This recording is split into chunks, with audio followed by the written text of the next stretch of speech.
Assalamualaikum warahmatullahi wabarakatuh.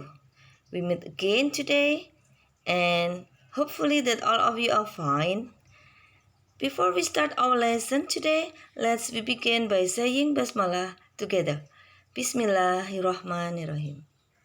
Oke anak-anak, alhamdulillah kita dipertemukan lagi hari ini, dan hari ini kita akan belajar tentang poems. Atau di sini bisa dilihat gambar mawar yang sangat menarik ya. Poems or Love Your Life. Oke, we will discuss it. What is poem? Kita akan membahas apa itu puisi. A poem is written to express the feelings of the writer. It is usually written by using some figurative languages, such as similes, metaphors, and personification. Jadi a poem itu bisa diartikan syair, bisa diartikan puisi ya. Jadi a poem di sini sebuah syair atau sebuah puisi ditulis untuk mengungkapkan perasaan penulis.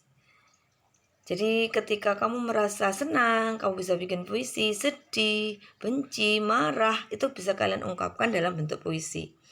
Dan untuk puisi itu biasanya ditulis dengan menggunakan beberapa majas. Nah, majas itu bahasa Inggrisnya adalah figurative language. Kalau satu, kalau banyak jadinya figurative languages. Ada beberapa, yaitu similes, bisa metaphor, rhythm, personification, kayak gitu. Nanti akan kita bahas lebih jauh. Oke, next. The figurative languages in poems atau majas dalam syair atau dalam puisi dalam bahasa Inggris itu ada yang di sini yang disebutkan ada rhythm atau irama atau bisa juga ritme ya, simile atau simile, metaphor atau metafora, and personification atau personifikasi. Kita bahas satu-satu. Rhythm. Rhythm is a strong pattern of sounds, words, or musical notes which is used in music, poem, poetry, and dancing.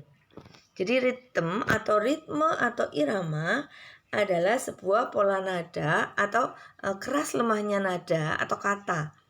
Biasanya itu digunakan dalam musik, puisi, dan dalam tari-tarian juga. For example, for the poem, contoh untuk puisi. I'm angry. I don't want you to do that. You know that I always love you.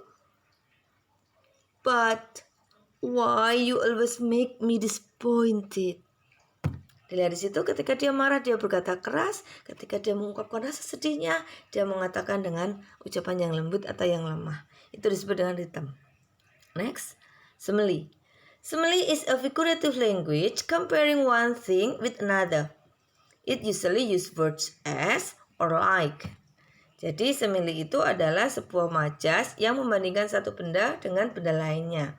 Dan biasanya dia menggunakan kata as atau like. As di sini atau like di sini artinya suka. Bukan suka. Seperti. Bukan suka tapi seperti. For example, your smile is as sweet as honey. Senyummu semanis madu, kayak gitu. Jadi senyumnya itu seolah-olah manis seperti madu. Itu disebut dengan simile kalau seperti itu. Oke, next. Metaphor is a figurative language which describes a person or objects in a literary way by referring to something that is considered to have similar characteristics to the person or object you are trying to describe. Jadi ini adalah sebuah majas yang mengibaratkan terhadap sesuatu yang dianggap tuh memiliki sifat-sifat yang sama dengan seseorang atau benda yang digambarkan. Contohnya, the road is a sea of fire.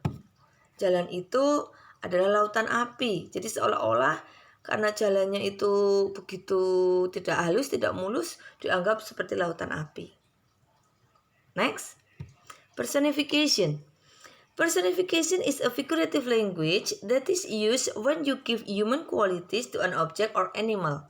Jadi dalam personifikasi ini adalah sebuah majas yang digunakan ketika kamu ingin memberikan sifat hidup pada sebuah benda atau binatang, seolah-olah benda atau binatang itu hidup seperti manusia.